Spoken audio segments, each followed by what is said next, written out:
మొన్ననే ప్రకటించారు 2026 నాటికి దేశీయ తీవ్రవాదాన్ని పూర్తిగా అంతం చేస్తామని.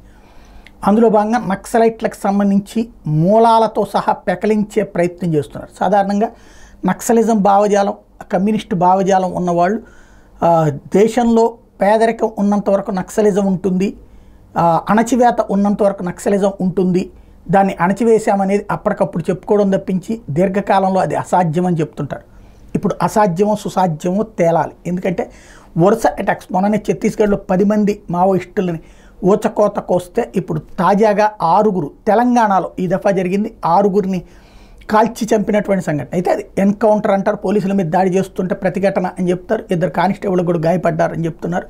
ఓవరాల్గా చూస్తే అమిత్ షా వ్యూహం దేశవ్యాప్తంగా అన్నలని వెంటాడి వేటాడటం అన్నటువంటి కార్యక్రమం కొనసాగుతూ ఉంది. అందులో భాగం ఇప్పుడు తెలంగాణ దాకా వచ్చింది.